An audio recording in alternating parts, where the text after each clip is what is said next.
What do the best places to live articles from Fortune magazine, Money magazine, and U.S. News and World Report have in common? Simply this: they're all rubbish. Let's get into it.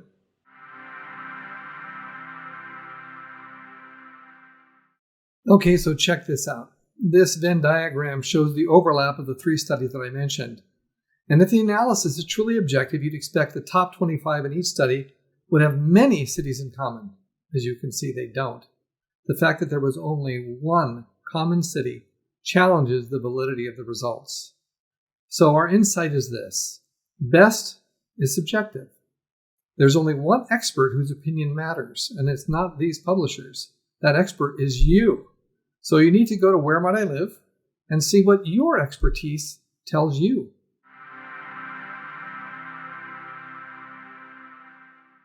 I analyzed the winning locations listed in the three studies in light of 25 factors that I think anyone, especially families, would find desirable in a best place. And I focused more on undesirable factors like crime and natural disasters and high costs of living. And the reason is that while a city may have lots of desirable features like hiking trails or cuisine diversity, those won't really matter, especially to families, if the schools are horrible, violent crime rate is through the roof, and natural disaster risks are extremely high. So for the sake of time, I'm not going to go into the factor details here, but you can read about them in an article, the link for which you can find in the description below. So we dug into the numbers to see how each community compared to the rest of the nation. If they were in the worst quartile in the country, they earned, as you can see, a small green dot. If they were in the worst 10%, they got a larger yellow dot.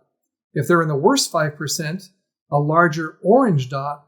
And finally, if they were in the worst 1% in the entire country, they received a large red dot for that category. And by now you've had a moment to study the fortune table. And when I discovered this particular outcome, I was stunned. How could locations with high crime, poor air quality, nearly 8 feet of snow in one case anyway, the highest taxes in the country, super expensive housing, poor high school graduation rates, and horrible traffic, among other factors, make the list of the best? Several of these locations had negative population growth, and it makes you wonder, if it's so great there, why are people moving away? At least more people moving away than arriving. So, if you're counting, there are 17 worst 1% in the country on this list. I don't know how they made it, but they did. Anyway, I think it's blatantly apparent that Fortune's list isn't exactly awe-inspiring. So let's take a look at U.S. News and World Reports. Wow. It doesn't look better, does it? In fact, one could argue that it actually looks worse. Look at how many worst 1% there are for violent crime. How did they get on this list?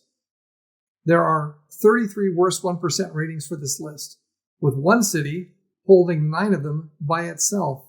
And that city was ranked the 10th best place to live in the country. I find that unbelievable.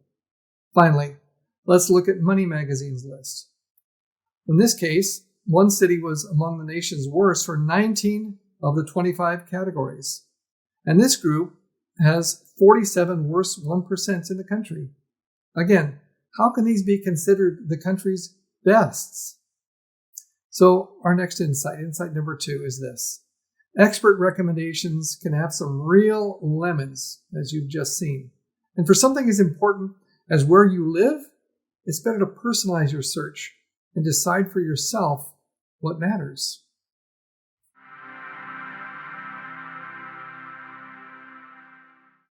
These studies could have had more and better locations, but if you read their methodologies, you'll learn that they filtered out large portions of the country.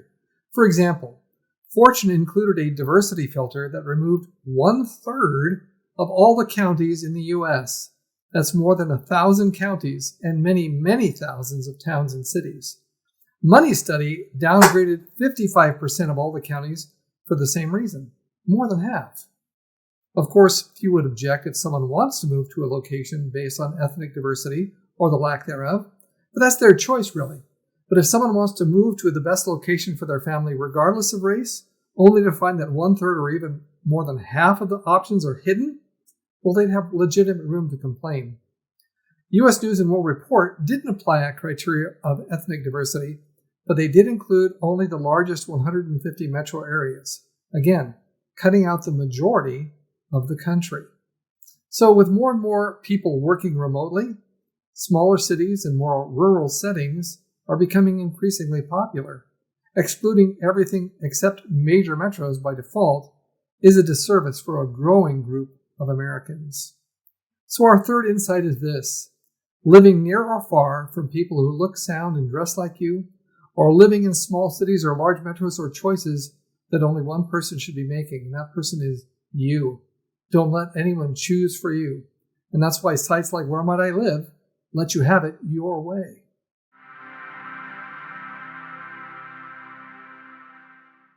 Each of these published studies misses critical topics that some people really, and I mean really, care about. For example, some are adamant about living in a red state. Others equally adamant about living in a blue. There isn't exactly middle ground. There's no compromise. And it's the same with topics like abortion or gun rights. These are contentious and polarizing topics. There is no middle ground. And there are more, like ethnic diversity or religion or LGBTQ.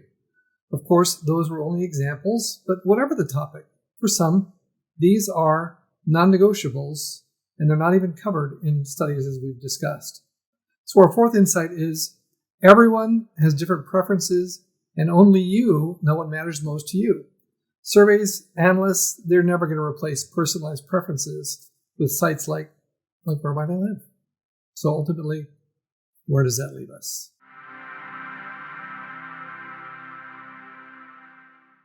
So despite the best efforts of Fortune, Money, and U.S. News & World Report, their best places to live are almost certainly not your best place. Let me introduce myself at this point. My name is Rick Higgham. Here's my backstory and why this topic matters to me. A couple of years ago, my wife and I were downsizing empty nesters, and we were looking for our best place to live. So I looked at the articles that we've described. I didn't find them overly helpful, but it wasn't until I created a series of monster spreadsheets with scores of data sets that I realized just how useless the published lists truly were. And a lot of our friends and family members asked to borrow my spreadsheets.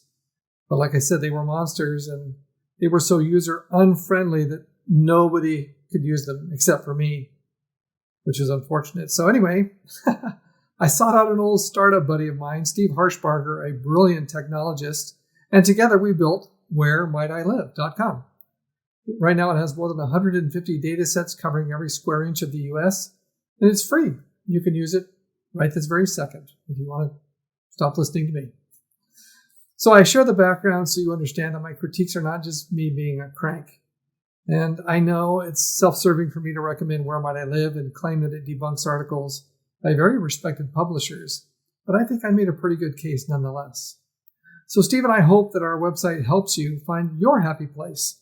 And if we have, please email us, leave a comment, and do your friends a favor. Do us a favor. We're a startup after all. Tell your friends. Tell them about the website. And if I could leave you with one last admonition, it would be this. Remember that there is only one expert that you should be trusting with a decision as important as where you live, and that expert is you yourself. I wish you the best of luck with your search.